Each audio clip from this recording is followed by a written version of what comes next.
In the dark tunnels of history, a haunting revelation lies concealed, echoing through time. The sad story of a Japanese comfort woman survivor emerges, divulging a truth both unsettling and profound. On that fateful day of 26th April 1972, in a modest apartment nestled in Chiba prefecture, that's near Tokyo, a heart-wrenching tragedy unfolded. Yamauchi Keiko, known far and wide as Kikumaru, who was aged 47-year-old Japanese woman, succumbed to self-inflicted death by carbon monoxide asphyxiation. However, this act of despair was not simply the end of her story, but rather the culmination of a life intricately entwined with the horrors of Japanese military sexual slavery system during the Asia-Pacific War. Today, in Bizarre History, we peel back the layers to expose the disturbing truth of a Japanese comfort woman.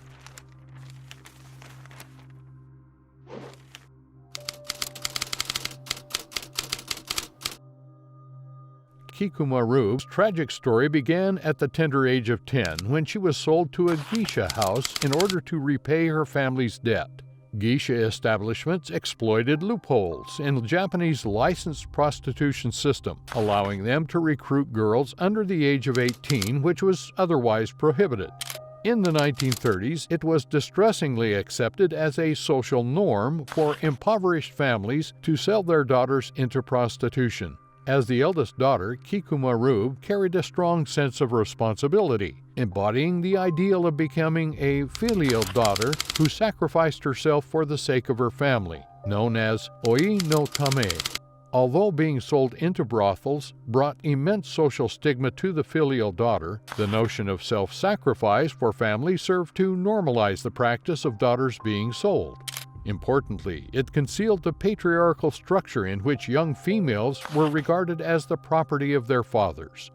Under the state-sanctioned prostitution system, Kikumaru received a prostitution license from the police when she began menstruating at the age of 14.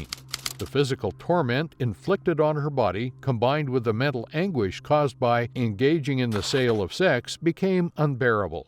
At 16, Kikumaru sought refuge in the Salvation Army, which was an organization that advocated for the abolition of prostitution in Japan.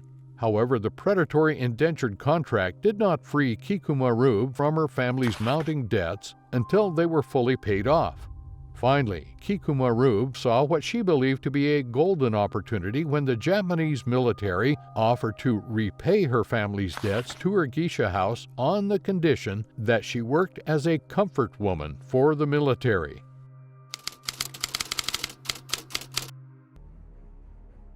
At the age of 17, Kikumaru invoked the war propaganda expression "okini no tame," meaning "for the country," to convince her parents that working at the Naval Comfort Station on Truk Island was a good decision. In wartime Japan, the patriarchal slogan "oi no tame," meaning "for the family," was replaced by the nationalist term "for the country," which in reality meant "for the emperor." This nationalist wartime propaganda was utilized to recruit military prostitutes. However, Hirota Kazuko, the author who unveiled Kikumaru's story, believed that Kikumaru herself was not persuaded by this nationalist appeal, although she used it to convince her parents. For Kikumaru, becoming a comfort woman represented her only chance to escape indentured prostitution, and she wanted something to justify her decision. Kikumaru was transported to the Navy Comfort Station on Truk Island as a special nurse aboard a military ship. She spent 2 years on the peaceful paradise of the South Seas before Japan entered into total war against the Allied forces. Stepping foot on the tropical island, Kikumaru felt a spiritual uplift as she had entered another world. She expressed her belief that if she died, her spirit would be enshrined at the Yasukuni Shrine alongside the spirits of soldiers because she was considered a military civilian employee on Truk Island. This misperception of her status was something Kikumaru took pride in. However, Hirota discovered that the military never officially registered any comfort woman as their employees. In post-war Japan, none of the comfort women were enshrined in war shrines or granted military pensions by the government.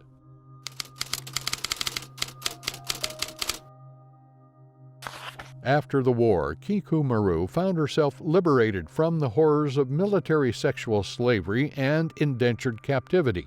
This newfound freedom not only meant being physically released from captivity, but also breaking free from the chains of patriarchal domination that had controlled her life for so long.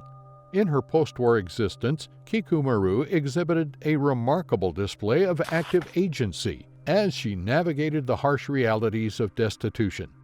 Despite the challenges Kikumaru faced, she refused to succumb to despair and instead fought to reclaim control over her own destiny. Kikumaru's resilience was evident in her ever-changing roster of jobs. She transitioned from being a factory worker to a dancer, then became the owner of a brothel catering to the Allied occupation forces. Additionally, she engaged in the black market, utilizing her resourcefulness to secure her survival. Each career shift represented a deliberate effort to regain autonomy and establish herself in a society that had stripped her of her agency. As the letter states, "I could not raise even the smallest of cries. I have been constantly hiding from my neighbors." These words capture the constant struggle and the lengths to which she went to preserve her independence within the confines of a patriarchal society. Furthermore, Kikumaru's survival became an act of resistance in and of itself. By refusing to be defined solely as a victim, she challenged the prevailing power structures that sought to oppress her. Her resilience and determination paved the way for potential stardom as she passed an audition for a film company and was even provided with acting classes. However, her path was not without obstacles. Kikumaru's inadvertent involvement in the black market, where she was selling stolen goods without her knowledge, and this led to her arrest and subsequent probation. This later resulted in the loss of her dream job. Despite this setback, her unwavering spirit and desire for autonomy continued to drive her forward. While Kikumaru demonstrated immense strength in her pursuit of control and survival, her journey was marred by the cycle of abuse she endured. In Kikumaru's quest for stability, she found herself strapped in a relationship with a cook who initially seemed to offer a way out of her financial troubles. This individual, referred to as the worthless man, gradually revealed his true colors, exploiting her both financially and emotionally. The letter paints a vivid picture of the disillusionment she experienced, with Kikumaru expressing her disappointment and disgust. She shares, "The man who deceived me was 59 years old. It's disgusting to think about it." This candid confession showcases the exploitation and mistreatment she endured at the hands of an intimate partner. Following her escape from the clutches of the worthless man, Kikumaru tragically found herself ensnared in another abusive relationship. Her suicide note refers to this individual as the worthless man as well, emphasizing the damaging impact of these abusive encounters. The cycle of abuse continued to inflict deep wounds on her already fragile spirit, leading her further down the path of despair and desperation.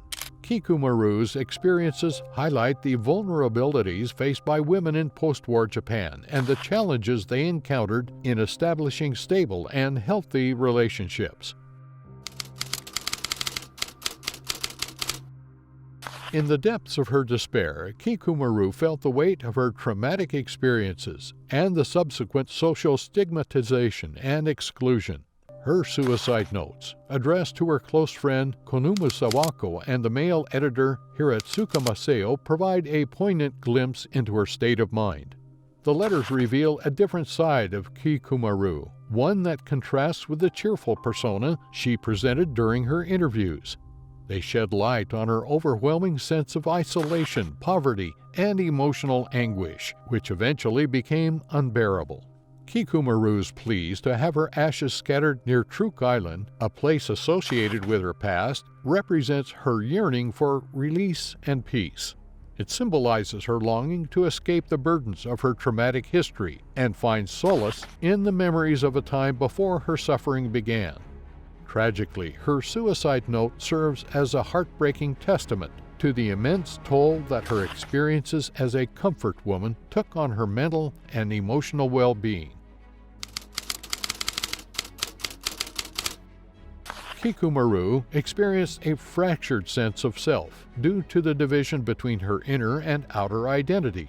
While she believed in her moral standing and valued equal relationships, society subjected her to social humiliation and exclusion.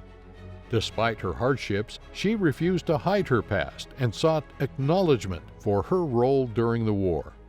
Kikumaru's final act of breaking her silence was an act of resistance against the oppressive social and political world that had silenced her. Her story highlights the tension between personal identity and societal expectations. Kikumaru's nostalgia for her time as a comfort woman on Truk Island reveals the privileges she experienced within the hierarchical system. The military manipulated her feelings and created a sense of attachment during wartime, blurring the lines between victimhood and appreciation. However, those relationships were based on fiction, as war created an unnatural divide between abusers and victims. Japan's defeat redefined comfort women as prostitutes, subjecting Kikumaru to social stigma and shame. By breaking her silence, Kikumaru sought to restore her dignity and resist the manipulative narratives imposed by the state. If you want more of history's long-held secrets and darkest confessions, hit like and subscribe and ring that notification bell. From us at Bizarre History, thank you for watching, and we'll see you next time.